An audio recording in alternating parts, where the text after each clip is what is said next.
was safe. Please leave your comments below. If you find you're getting ahead of the comments, sorry, we apologize. Just right now in these times, we got to keep everything as convenient as possible. A 28-year veteran of the Ontario Provincial Police, described as a gentle giant by his friends, Constable Hoving and his wife Leanne were active in their community, especially within the Mindamoya Missionary Church. As we strive to better recognize the contribution of essential and frontline workers, this event reminds us of the legacy of sacrifice by those who stand to serve and protect. On behalf of the people of Algoma, Manitoulin, and Kapuskasing, who are filled with grief at this tragic loss and grateful to all who put their lives on the line for us every day, I wish his wife Leanne and his children Nathan, Elena, Laura, and Sarah continued strength through these difficult times.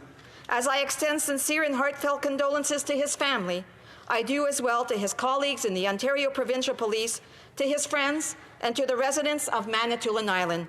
I ask all members to join me in a moment of silence for Constable Mark Hoving. Thank you, Mr. Speaker. Following discussions among representatives of all parties in the House, I understand that there is an agreement to observe a moment of silence in memory of Ontario Provincial Police Constable Mark Hoving, killed in the line of duty on November 19th, 2020. I now invite the honourable members to rise.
Thank you.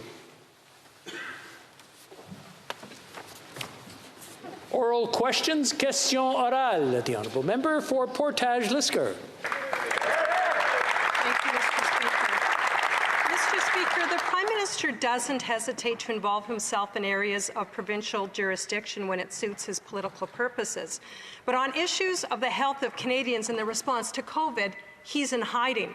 The Prime Minister alone is responsible for the border. He failed.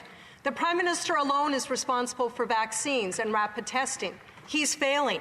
It's easier for the Prime Minister to blame the provinces for the shutdowns and increased cases instead of doing something, but that's cowardly, Mr. Speaker. Why has the Prime Minister's big talk never been matched by real solutions? Honourable Deputy Prime Minister. Mr. Speaker, let me speak for a moment about vaccines. And let me start by thanking the outstanding public servants at Procurement Canada. Thanks to them, Canada has one of the very best portfolios of vaccines in the world. We have purchase agreements with all of the leading vaccine candidates: Pfizer, Moderna, Johnson & Johnson, Sanofi GlaxoSmithKline, Medicago, Novavax, and Oxford AstraZeneca. We are well positioned to vaccinate Canadians, and that is what we're going to do. The honourable member for Portage-Lisker. Well, the Prime Minister alone is responsible for our border and what happens there. Today we learned that over 5 million people have come into Canada and not isolated.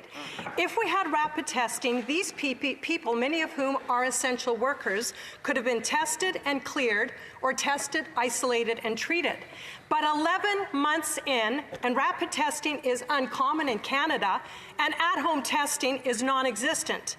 When will the Prime Minister step up, do his job, and ensure that rapid at-home testing is available to Canadians? The Honourable Deputy Prime Minister. Mr. Speaker, let me just inform Canadians and members of this House that 6 rapid tests have been authorized: BK Kit Virus Finder from Hiris, BD Veritor System from Becton Dixon & Company, the Abbott ID Now, Abbott PanBio, Expert Express, Sophia 2 SARS antigen from Diagnostic Hybrids.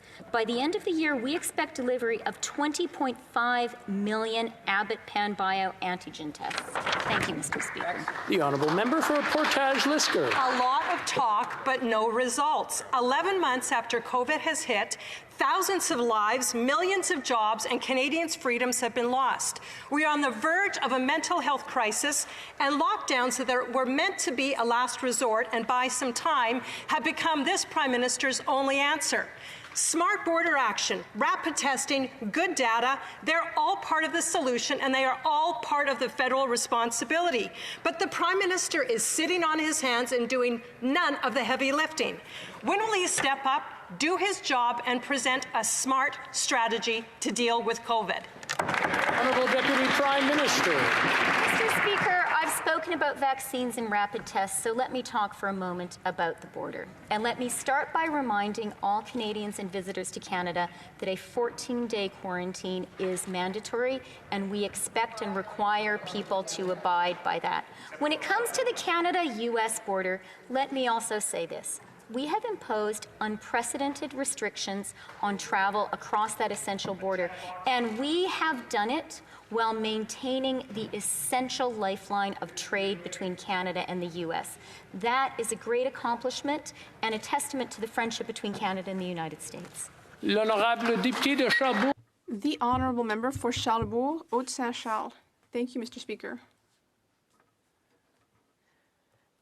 Well, a problem that we're going through with the government right now is the slow pace of information that we get. It's the provinces that are telling us about the vaccine distribution plan. 3 provinces have told us how many vaccines they expect to receive. It's very easy to calculate how many vaccines each province will get based on the population. Why are we learning the federal plan through the provinces? Why can't this government tell Canadians about the distribution plan? It should be simple. The Honourable Deputy Prime Minister. Mr. Speaker, I agree with my colleague across the way. I agree that it is critical to have a vaccine distribution plan. And that is why I am so proud of Public Services and Procurement Canada. That, thanks to their good work, that is why Canada has one of the best vaccine portfolios in the world. We have contracts with Pfizer, Moderna, Johnson & Johnson, Sanofi GlaxoSmithKline, Medicago, Novavax, and Oxford AstraZeneca. Thank you very much, Mr. Speaker. The Honourable Member for Charlebourg, Haute-Saint-Charles. With all due respect, Mr. Speaker, that's not the problem. The problem is that every day the Prime Minister comes out, now he's back at Rideau Cottage, and he puts on a little show for Canadians, but we don't learn anything. There are press conferences that don't tell us anything. Meanwhile, the U.S. administration has a plan to buy vaccines, to distribute vaccines. We know what the U.S. is up to. Meanwhile, in the Netherlands, it's been announced that there's a plan. There's a plan to prioritize people over 60, people at risk, and frontline health providers. Why doesn't our government have a global plan that it's ready to announce to Canadians? Why? The Deputy Prime Minister. Thank you, Mr. Speaker. In order to distribute vaccines, the most important thing is to be able to buy the vaccines. And that is why I want to underscore that Canada has done the necessary to purchase vaccines. I would like to reassure Canadians that we have the best vaccine purchasing portfolio in the world. Regarding distribution now, we are currently working with the provinces and territories and experts, with the Canadian Armed Forces as well, to ensure that we have an excellent vaccine distribution plan. Thank you. L'honorable député de la Prairie. The Honourable Member for La Prairie. This weekend, Mr. Speaker, the Minister of Official Languages stated that we are at the very edge of a linguistic crisis. But I have some news for her. French has been declining in Quebec for some time due to federal governments, both liberal and conservative governments. It's like an arsonist telling us that the house is on fire. Ottawa has been attacking Bill 101 since 1977. It funds organizations which contest Quebec legislation, and it opposes Bill 101 for businesses under federal jurisdiction. Can the government admit that it's in great part caused the linguistic crisis? The Honourable Deputy Prime Minister. Mr. Speaker, we were speaking earlier about the Holodomor. That was an effort to destroy a language and a culture. And that is why I would like to say that on a personal level, for me, French in Quebec is very, very important for me. I understand what it means for French to be fragile. And I would like to ensure all colleagues that we will work to protect French in Quebec. The Honourable Member for La Prairie.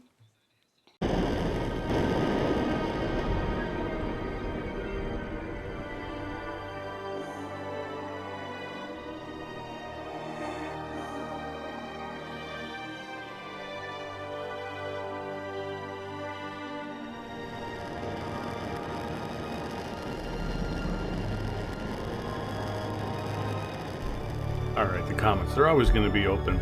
We'll spend all day sorting through them. We don't mind. It's the bills. So, swearing, like the F word, right? The other ones are all fine, this and that, but excessively, they get flagged, okay? There's certain things, using treason in any form, usually that's a word, it's a no-go word, right? Doesn't matter what you're talking about. It's just whatever. The algorithm is only so smart, right? And so are we, right? We got people on the thing, right? And you see that. It's whatever. It is what it is. Jail. Lots of talk about jail. Like, And another one. This is the hard one. Is sometimes if it's too explicit, like it's just too good, you haven't used a bad word, you haven't this and that, but it's really well written, it gets flagged. That sucks. That's the hardest one for us. If I see they're missed, because it's just beautiful writing, but it's just too good for general consumption about politics, right? And that is what it's. Sorry, you go. Leave your comments down below.